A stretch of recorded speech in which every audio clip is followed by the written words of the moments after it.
Beluga, aka Kodiak Grizzly Dolphin, up here in Yukon, Canada, and starting another 8-hour drive today on our journey from Anchorage, Alaska to Salt Lake City, Utah with back roads. Don't worry, I got both hands on the wheel here, as you can see.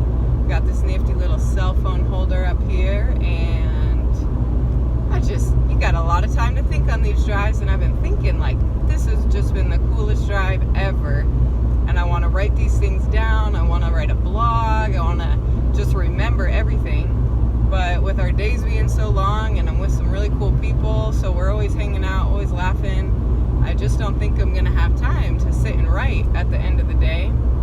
So, chilling in my van with my thoughts and this awesome cell phone holder, I was thinking I might as well just tell you about the trip right here. It's like the new school blog, right? This is what everyone's doing, so I don't know, we'll see. We'll see if I decide to share this with anyone or not, but I need to talk. So, this is day 3 of the trip. We just left Whitehorse, Yukon, where we stayed in this awesome little cabin. It had no electricity, no running water. We lit the lights last night by turning on the gas and striking a match. Had some fun with that. We made an awesome dinner together, the 4 of us. I'm here with me, myself, aka Kodiak Grizzly Dolphin. We got Amy, aka Red Wolf 59, Natalie, Beluga, or more affectionately called the Blue Beluga. We got, who else?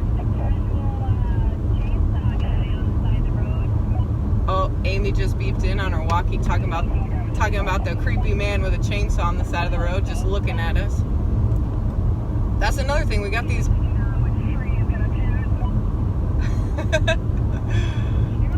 he looked like a sexy lumberjack. I'd take him home.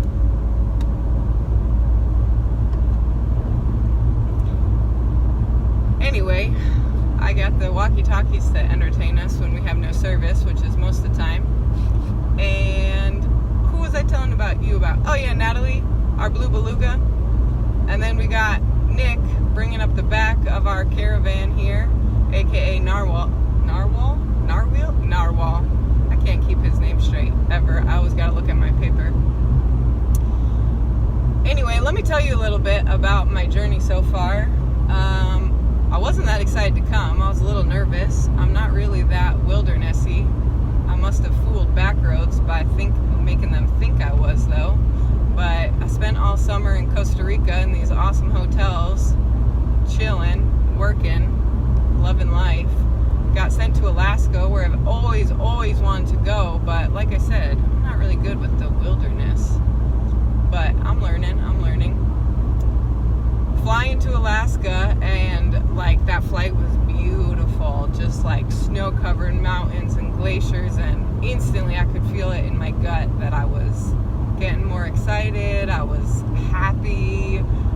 I just couldn't stop smiling, like ear to ear. The thing about that flight is when I finally got excited. And then I landed, and Amy, who I met at training, we trained together for 2 weeks.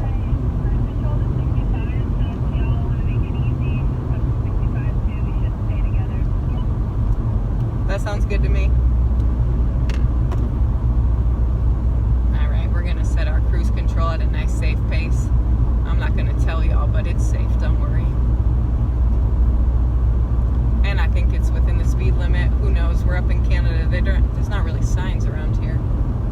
But I'm pulling a trailer with 10 bikes on top, so, we did a little walk around this morning, put a little more air in my tires, taught Natalie how to use a tire gauge. See, we're all getting some wilderness training out here. Okay, back to day 1. I'm really distracted. Not distracted, I'm focused on the road, obviously. Focused driver here. So Amy picks me up instantly. Let me tell you, the coolest thing about backroads is not only is it a cool job and you get to do like all the things you want to do, hiking, biking, multi-sport, you're going on all these cool adventures to the coolest places, but Backroads, when you work with them, they should start a dating website, because they match you with like the coolest people. They're like, you walk in and you're instantly friends, because I don't know, they're like your friend soulmates. We're all interested in the same thing. We're all like good with people. So we work together well, we play together well, and I just love it. So I get in, it's like 4 o'clock in Anchorage, and it's my only day before like we start loading these vans and getting ready for the drive and everything. So, ooh, we're going across a pretty bridge. I wish I could show you guys what I'm looking at. It'd be better than my face, but anyway. Gotta keep both hands on the wheel. You know I can't be doing that, so. So Amy tells me, day one, okay, you got one afternoon in Anchorage, you got to do something, here's something cool, you'll go see glaciers, you go on a pretty drive. So I went on an hour-long drive down the Alaska highway, right on the water, right around some mountains everywhere. So this whole drive, I'm all psyched. I would have been happy with just the drive. Then I get to this hike, and it's about 4 miles up to this, well, essentially, that's where I ended up stopping because it was getting dark. So 4 miles, 3,500 feet up, you're right up at this glacier, and let me just tell you, I have never hiked alone. Like, that's not something that's ever interested me. Like I said, the nature, the wilderness, kind of makes me nervous. You know, I'm from New Jersey, and deep inside my bones, I know I haven't lived there in a while, but deep inside my bones, I will like always be a city person. It's, I mean, they're,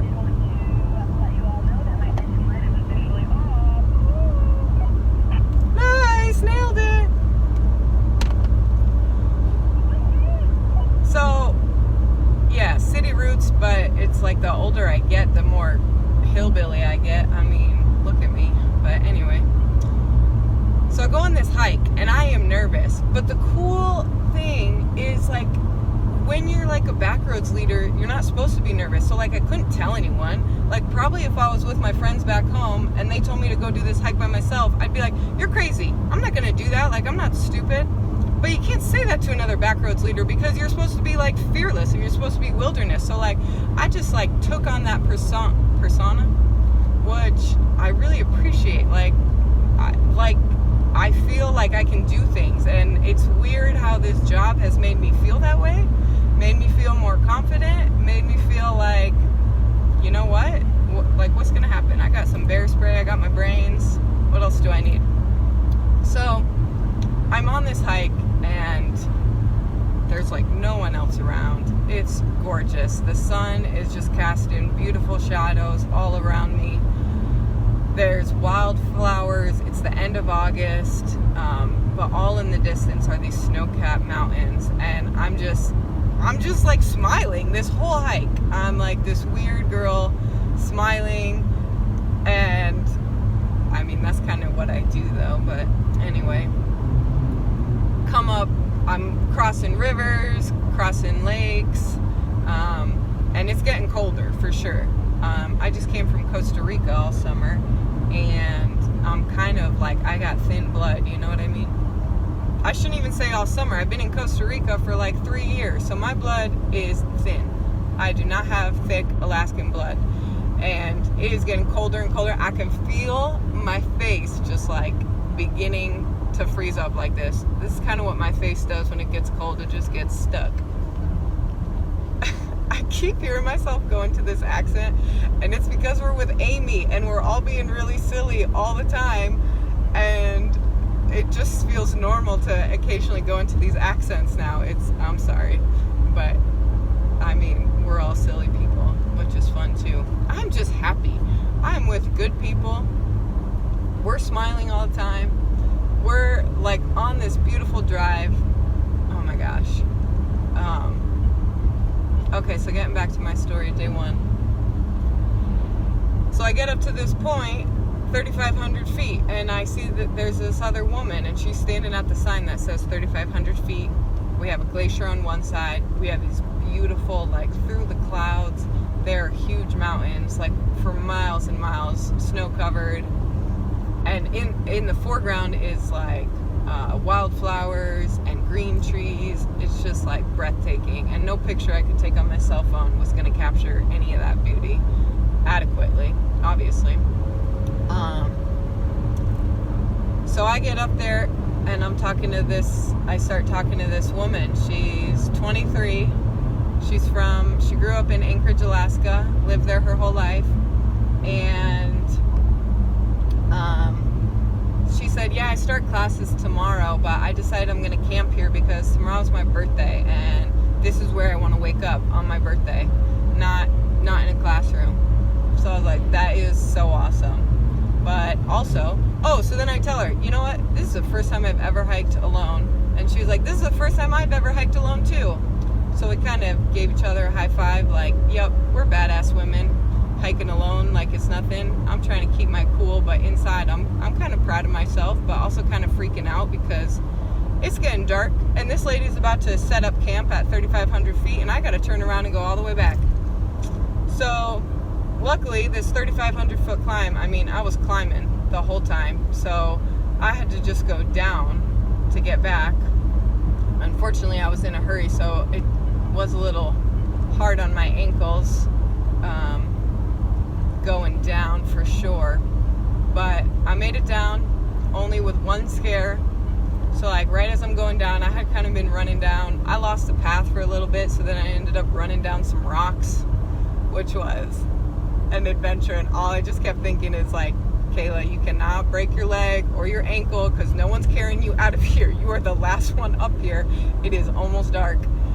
So I just get down this hill and I'm like, all right, I need to take a breath. I need to realize I am in Alaska. It is beautiful here. You just climbed this mountain. You just hiked like it was nothing because you have the confidence in your co-leaders that you got this. And that's really everything. Not even co-leaders. They are leaders. We weren't leading together, but whatever. That's what I call them. Get to the bottom, turn around. I was like, I gotta take in all this beauty, like capture it in my mind so I can remember it forever, remember the feeling I have right now. I'm standing there looking at this beautiful sight, and all of a sudden 2 huge huskies come running around the corner and like run right up to me. I screamed so loud. I thought I saw my life flash before my eyes. I thought those were the wolves coming to take me for sure. Oh my gosh. But they were just some really friendly, really pretty huskies. And then 2 guys came along. They must have been up there to camp because it was almost dark. So that gave me some reassurance, like, okay, there's other people on this trail. They were the last people I saw though. Got back, drove back on that beautiful Alaska highway at like dusk, right after sunset. So I had to pull over a couple times just to breathe in the fresh, freezing cold air and watch the sun go down over the mountains. So pretty. Get back to the leader house and everyone's like, oh good, there you are. It's like 10:30 at night by this time, and the Alaska Leader House is really cool, really cozy. I spent 2 nights there, and already when I left, I was like, this is such a cozy place, and the people here are all nice. They're finishing up the season, but the people that were left were really nice, and people that left food, thank you. We have it packed in our trailers right now, getting us through this 11-day journey, so we appreciate you, and your food did not go to waste if you were worried about that. So yeah, that was the end of my day 1. I'm going to end this video here, but then I'm going to go ahead and start another one for day 2, which was